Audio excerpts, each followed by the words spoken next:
Bueno, la verdad es que yo diría que es un problema global, ¿sí? Es como un desafío que es muy significativo y que a pesar de que la situación a nivel de latinoamericana, a nivel latinoamericano no es necesariamente eh, tan preocupante, es bien extendido este patrón de baja presencia femenina en áreas de STEM.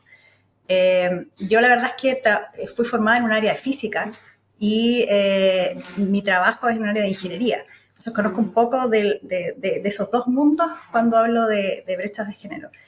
Y en particular pasa esta cosa del embudo cuando uno parte estudiando en pregrado. Las cifras más o menos son como un poquito más del 50% de las personas que se matriculan en carreras universitarias de pregrado son mujeres.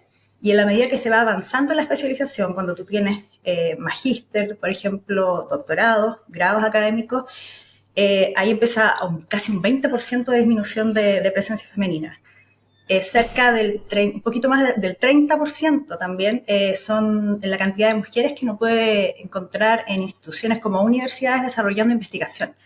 Entonces, una de las cosas que uno observa, esto es una radiografía que estoy haciendo solamente a nivel de investigación, pero en realidad la historia viene de mucho antes, ¿sí? Hay muchos aspectos que tienen que ver con nuestra cultura, que tienen que ver con estereotipos que se dan de género, que se empiezan a enraizar, que permean un poco en muchos aspectos de nuestra vida diaria. Y entonces, cuando vemos esta foto que saco yo, que es lo que ocurre a nivel profesional, a nivel de mujeres que están contribuyendo al desarrollo científico-tecnológico en Chile, en realidad ese es una culminación de un proceso que se inicia en niñas, ¿sí? Y entonces lo que uno, en realidad es muy triste ver que existe una desigualdad tanto de oportunidades como de contribuciones. Yo siempre digo que al no tener mujeres trabajando en ciencia y tecnología, tantas mujeres como hombres trabajando en ciencia y tecnología, de alguna manera estamos perdiendo una potente mano de obra disponible, o sea, una fuerza laboral importante que puede contribuir a producir nuevos desarrollos, que puede contribuir a hacer que nuestra sociedad se desarrolle en forma más sustentable. ¿Sí? Entonces, yo creo que hay varios aspectos que son importantes, no sé, destacar en este tema de las brechas. Yo, en particular, partí formada en el área de ciencia y en la medida que me fui especializando, estoy haciendo innovación basada en ciencia. Entonces, yo puedo hablar también, esto que les digo tiene que ver con que existen brechas en el área científica, pero también existen brechas importantes cuando uno piensa en innovación. Cuando uno, por ejemplo, piensa en patentes, hay radiografías que ha hecho INAPI, de hecho creo que la última la publicaron en el año 2023, donde los números de mujeres que tienen patentes, solicitudes de patentes, porque una vez que se concede pasan muchos años, pero solamente solicitudes de patentes estamos hablando de un poquito más de 20%, creo que son como 23%. Y esa es una cifra que no ha cambiado con los años. Cerca de, cuando yo empecé a hacer el doctorado, me acuerdo que escuché acerca de estas radiografías que hacía el INAPI, y claro, y ahí estábamos hablando de un 19% de mujeres que presentaban solicitudes de patente, invenciones, creaciones, ¿sí? Y lo que uno ve es que en realidad hay muchos sesgos que de repente necesitan que sean visualizados. Eso es muy importante dentro de esta parte de obtener información para cuantificar efectivamente las brechas. Y que se han demostrado que tienen que ver con solamente aspectos de género.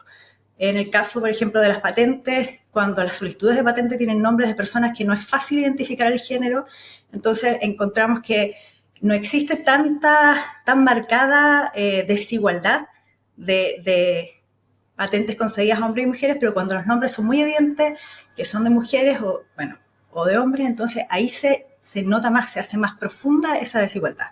Y así pasa en muchos aspectos. Yo siento que esto que estamos hablando con respecto a ciencia y tecnología no es solo una realidad que se da en este nicho muy específico que es nuestro trabajo de investigación, sino que es algo que está extendido en toda la sociedad.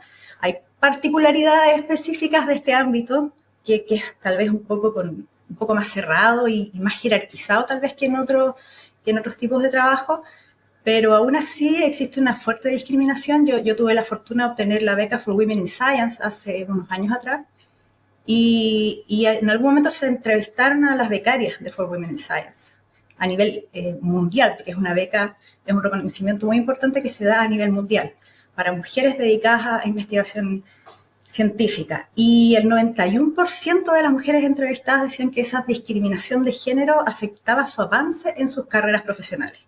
Entonces, cuando hablamos de brechas, es multidimensional, tenemos que pensar en esta historia que dije al inicio de cómo estos sesgos, estos estereotipos empiezan a aparecer desde que uno es muy pequeño, cómo hasta cierta edad, que estamos hablando de niños en los primeros cursos de enseñanza básica, casi no existen brechas. Se ha cuantificado eso con muchos estudios científicos, y después de cierto momento en adelante empiezan a aparecer y a ser números muy preocupantes, y cómo eso finalmente se vuelve más profundo, más perpetuo dentro de esta historia de vida, y finalmente ya a mujeres que tienen este interés, que tienen las capacidades para dedicarse a ciencia, en realidad se encuentran con otro tipo de brechas que hacen más profundo esta desigualdad, y que también hacen más complejo el poder seguir avanzando. Y convertirse, por ejemplo, en algo que es muy valioso dentro de esta necesidad de factores para mejorar el problema de las brechas, que es ser mentora, ¿sí? Ese es uno de los aspectos que hace que este círculo, digamos, de alimentar este sistema con brechas pueda ser roto de alguna manera. Lo más básico de todo es identificarlas, cuantificarlas. Yo soy una persona que creo en que los números nos ayudan mucho a entender las cosas. Y claro, y cuando uno habla a veces de brechas de género, de desigualdades, en realidad lo único que permite hacer un análisis serio, justificado, fundamentado, son cifras, son números, son análisis de las realidades de todos estos factores, desarrollar indicadores adecuados, porque no siempre los indicadores, a veces hay sesgos dentro de los mismos indicadores. Entonces es muy importante esa visualización y cuantificación de las brechas. ¿Sí? En ese sentido, creo que en Chile, por ejemplo, hay muchos avances, así como yo les hablaba de estas radiografías de género del INAPE. También la Agencia Nacional de Investigación y Ciencia también desarrolla este tipo de radiografías que no son, digamos, no son informes, no es que tengan sugerencias de cómo abordarlo, pero sí nos da un diagnóstico a través de números, de cómo es nuestra realidad versus la realidad de Latinoamérica, del mundo. Y claro, y eso permite de alguna forma destinar, ordenarse un poco cuáles son, pensando en esta radiografía, cuáles son los objetivos, cómo enfrentar estas ideas de modificar alguna de esas cifras. Y ahí aparecen otras buenas prácticas que igual yo creo que son muy relevantes. Hay programas de becas y de financiamiento también de investigación que tienen estipulado, por ejemplo, que si la propuesta es presentada por mujeres como directoras, por ejemplo, existen bonificaciones de manera que se estimule a que mujeres participen dentro de esta estructura de liderazgo de investigación. Que no es, la verdad, a pesar de que yo les hablo de este techo de vidrio que de alguna manera limita el avance de mujeres dentro de la investigación o dentro de las estructuras políticas de una universidad, por ejemplo, también el techo tiene que ver con que si tú haces investigación tengas acceso a dirigir y que desarrolle las habilidades para liderar grupos, ¿sí? No siempre, la verdad es que yo lo digo por experiencia propia, ¿sí? No siempre uno vive en un ambiente en que aprendió acerca de estas habilidades o que naturalmente las tiene desarrolladas. Entonces, son muy importantes los programas de liderazgo. De hecho, la ANIT también, y no es porque esté pasando avisos con ellos, sino que la ANIT también desarrolló programas de liderazgo femenino. Y ahí aprendimos muchas herramientas que nos sirvieron para identificar, reconocer fortalezas, cómo enfrentar ciertas situaciones. También aprendimos mucho de esto de socializar y aprender de las experiencias de otras colegas. Eso fue una oportunidad de reunirse con mujeres de todas las universidades en Chile y de áreas tan disímiles como ciencias sociales, física o matemática, ingeniería. También, bueno, las universidades han desarrollado varios programas que buscan estimular la contratación de mujeres, ¿sí?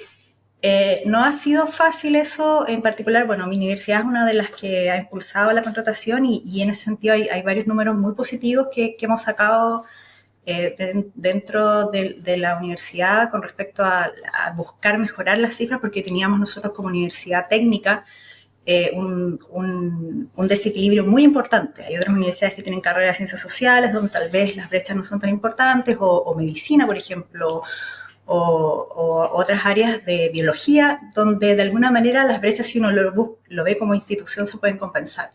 Pero en nuestro caso no era así, somos solamente carreras de ciencias e ingeniería, entonces nuestras cifras estaban muy bajas en presencia de mujeres. Y los programas que se han impulsado, estas agendas de género, han logrado fortalecer esta educación también, que tiene que ser inclusiva. Nosotros cuando estudiamos y tenemos estos modelos de otras mujeres que están ahí enseñándonos, que son de alguna manera ejemplos de cómo seguir adelante y no sé, de alguna manera de ver que ese ambiente que puede ser muchas veces muy masculino, en realidad tiene el espacio y valora la contribución de las mujeres, entonces hace una gran diferencia. Y bueno, hay algunas cosas que son a nivel transversal, que no tienen que ver solo con ciencia, y yo creo que tal vez son las más difíciles de abordar porque son aspectos culturales que tienen que ver con los sesgos inconscientes. Yo he tenido muchas conversaciones a lo largo de mi vida profesional con gente especialmente con hombres, pero también con mujeres, que no reconocen tal vez que existen sesgos, que ellos aplican de alguna manera sesgos como que tienen que ver con las decisiones que toman de repente. ¿Sí? Es como uno inconscientemente, por la forma, por la vida que tuvo, por el tipo de personas con las que se relaciona, por nuestro género o nuestra afinidad. A veces uno replica comportamientos, aplica este tipo de sesgos inconscientes, y el problema es que son tan rápidos, son tan de segundos, de feeling, así que uno dice que en realidad no se lo cuestiona, ¿sí? Y entonces cuando tú le preguntas a una persona si discrimina, que ya es como algo un poco más, incluso tiene un alcance más como legal, o si tiene algún tipo de prejuicio, si tiene algún tipo de, no sé, de estereotipo, suelen decir que no, porque en realidad no lo procesan como tal. Es muy difícil hacer ese análisis, esa introspección para analizar si uno está aplicando algún tipo de criterio en algún aspecto de la vida, cómo se relaciona, y que tenga esa componente de sesgo inconsciente.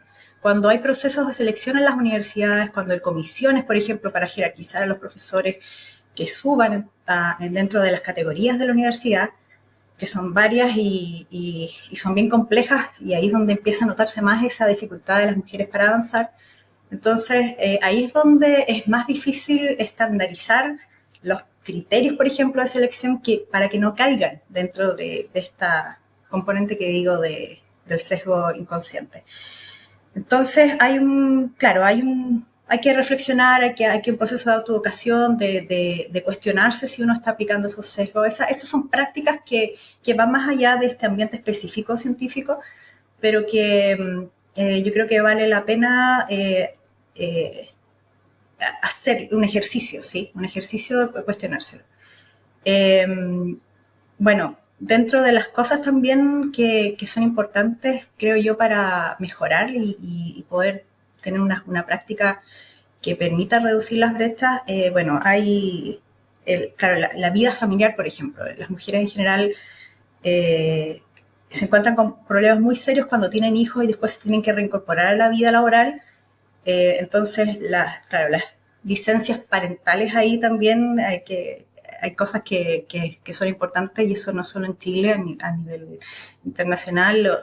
Lo que yo mencionaba de los criterios de promoción dentro de una estructura como una universidad, un centro de investigación, eso también es algo que a veces repercute si tú has bajado tu productividad porque has tenido hijos. Muchas de las mujeres también son cuidadoras y por eso fue que también en la época del COVID, por ejemplo, la productividad científica que se mide a través de publicaciones, o bueno, en algunos casos se puede incluir la ejecución de proyectos de investigación, pero principalmente publicaciones, bajó mucho más. O sea, las brechas se agudizaron durante el COVID porque, claro, había muchas mujeres que eran cuidadoras, entonces, estando en una casa encerrada, ese rol tuvo que desplazó de alguna manera sus otros compromisos y, claro, y ahí entonces se tuvo ese problema de que finalmente, bueno, todavía incluso hay algunos lugares donde se está como tratando de amortizar el efecto. Y bueno, y hay un tema que es un poco polémico, no siempre es bien visto el usar, por ejemplo, discriminación positiva. Esto de generar cuotas, por ejemplo, porque es como, claro, algunos lo consideran que es un poco injusto. Es como la idea de no sé, la diferencia entre dar las mismas condiciones a las personas o entre lograr que estén al mismo nivel, ¿sí? Y la verdad es que yo en mi experiencia lo que he visto es que finalmente la discriminación positiva, el dar espacios para que hayan posiciones que sean solo para mujeres, para poder compensar estas diferencias, lo que ayudan es a llegar a ese nivel, a esa línea base, para poder tener un punto de partida igual, donde después a partir de eso se pueda desarrollar y ver esos avances y influir en todas las áreas que la presencia femenina influye cuando está ahí para poder, porque es una especie como de semilla, o sea, cuando hay mujeres que son profesoras, eso genera que existan más estudiantes que siguen ligadas a la investigación. Eso hace que puedan seguir avanzando más porque hay más mujeres con capacidades que puedan alcanzar cargos importantes y generar cambios culturales dentro de la estructura de las instituciones. Entonces, yo al menos personalmente considero que es algo que contribuye significativamente el generar estas cuotas para mujeres. Creo que, bueno, y hay algo también que es transversal, ¿eh? Los ambientes seguros de trabajo. Cuando uno se enfrenta a ambientes que son más masculinos, hay costumbres que tal vez no, que tal vez de alguna manera eh, pueden interpretarse como micro, no sé, bueno, tal vez hay varias expresiones ahí que se pueden usar, pero micro actos de violencia o de machismo y depende de ese aspecto que es como más sutil, más difícil tal vez de definirlo porque está como ahí en una línea media difusa, pero también desde ahí pueden pasar muchos otros actos que ya van hasta actos que son delictuales, que pueden afectar entonces la seguridad que uno pueda sentir dentro de una institución. Y ahí es cuando, y hablo siempre de instituciones, porque en Chile en realidad no son muchos los lugares donde uno puede hacer ciencia, donde uno puede hacer desarrollo e investigación, donde uno puede hacer tecnología. Son principalmente las universidades y los centros de investigación, que son muy pocos, y claro, y en las empresas la verdad es que no se hace tanta investigación, a pesar de que algunas sí tienen estas áreas de departamentos de gerencia de investigación, pero en realidad hay, no sé, es poco, muy poco, es marginal. Entonces, principalmente en instituciones. Y los ambientes, la verdad que los ambientes laborales no necesariamente hacen un seguimiento tan, yo diría, estricto como debiese hacerse con respecto a cómo estamos mostrando que ese mensaje detrás de castigar, de enfrentar, de buscar responsables con respecto a actos que atentan contra la seguridad de mujeres. Estamos hablando de estudiantes, desde administrativas, desde profesoras. Así que eso también es una práctica que considero muy importante. Yo creo que falta, en esa dirección falta mucho que hacer todavía. A veces se entiende que faltas a la seguridad en ese ambiente laboral puede afectar la imagen de una institución. Yo creo que es todo lo contrario. El mensaje, si es que uno está reconociendo y haciendo cambios dentro de la institución, porque se identificó un acto que no debió haber ocurrido y haber sacado a una persona porque no debió haber actuado de esa forma, es una señal importante de mostrar que esa institución está comprometida con el bienestar de las mujeres que están ahí. En Chile tengo la impresión de que casi todas las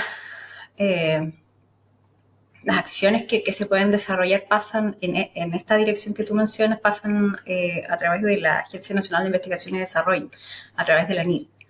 Entonces, ANID es la que hace esta radiografía de género, ANID es la que impulsa estos programas de financiamiento donde se beneficia que mujeres estén en posiciones de liderazgo dentro de proyectos, que mujeres obtengan becas para perfeccionarse. Entonces, el financiamiento de programas que busquen hacer eso es algo muy relevante y claro, y entonces, ¿cómo lo hacemos? Pensando en esta pregunta que tú me haces del Parlamento. Claro, yo creo que tiene que ver con los presupuestos que se tienen disponibles. ¿Sí? Las cifras en Chile no son muy alentadoras con respecto a cuál es el presupuesto destinado a investigación y ciencia. Por distintas razones, ¿sí? Hay por supuesto que contextos que se dan en el momento, pero la verdad es que en los lugares donde se ha podido aportar más en esa dirección ha sido donde se ha podido hacer una inversión importante. Todas estas radiografías donde se identifican estos indicadores y estos aspectos que mejorar, cada una de esas dimensiones son abordables con medidas específicas. Entonces se necesita financiamiento. Entonces, mejorar ahí la disposición de recursos dedicados a investigación y ciencia, creo yo que puede hacer cambios porque en los últimos años en la Agencia Nacional de Investigación y Desarrollo Científico han aportado mucho en reducir los sesgos de género, por lo menos en identificarlos y tratar de abordarlos de una manera tal vez no tan, yo diría, rupturista. Esto es un continuo en el que uno va avanzando, pero sí han trabajado en esa dirección. Ahora, hay un mensaje potente cuando uno ve, por ejemplo, en cargos relacionados con el Ministerio de Ciencia, una mujer. ¿Sí? Ahí o en la misma Agencia Nacional de Investigación y Desarrollo. Cuando uno ve que yo sé que esto no es directamente con ciencia, pero cuando uno ve que gabinetes están constituidos por un equilibrio entre mujeres, todas esas señales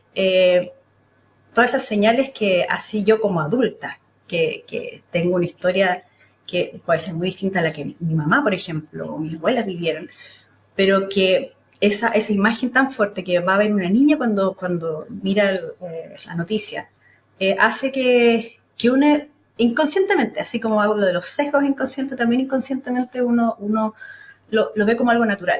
Y eso es algo que al final de alguna manera uno interioriza diciendo de que las mujeres son tan capaces como los hombres y que son reconocidas de esa forma. Porque sí lo son capaces, pero que sean reconocidas es una cosa diferente. Entonces, claro, eso es por el lado de la agencia de los financiamientos, digamos, para ese tipo de programas. Ahora, hay otras cosas que son como bien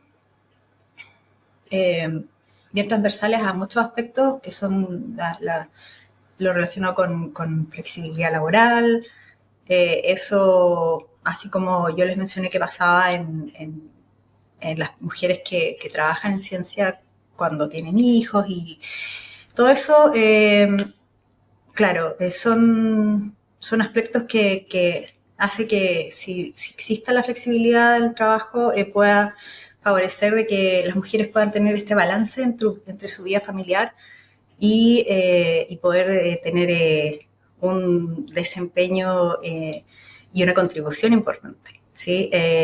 Esto que yo les estoy diciendo es algo que muchas mujeres que han obtenido los premios Nobel de Ciencia, que no son tantas como hombres, pero bueno, esa es otra historia, también mencionan, ¿sí? Que es algo que en su momento se pueden haber cuestionado porque que cómo encontrar ese balance entre formar una familia y dedicarse a la ciencia y hacer ciencia de ese nivel. Eh, pero claro, se puede hacer y por eso es que a veces muchas mujeres escogen ciertos lugares para trabajar y no otros lugares, porque en realidad las condiciones laborales son muy importantes y la flexibilidad también que pueden encontrar es muy importante. Entonces, claro, son probablemente el tema de el ambiente seguro, hablando, no sé, de eh, leyes con respecto al acoso, por ejemplo, con respecto a la discriminación, porque cuando hablamos de discriminación, claro, eh, hay... Sí, es que es complejo esto porque los sesgos, cuando hablamos de los sesgos inconscientes en particular, eh, de alguna manera vamos a perpetuar desigualdades claro, si no estamos reconociendo todos estos aspectos que nos están generando eh, la poca tolerancia, por ejemplo, por decirlo de alguna manera, o bien eh, diversificar nuestras interacciones, nuestra forma de ver las distintas posibilidades de estilos de vida que existen. Entonces, cuando creamos ambientes donde hay más balance, cuando creamos ambientes donde existe una tolerancia y una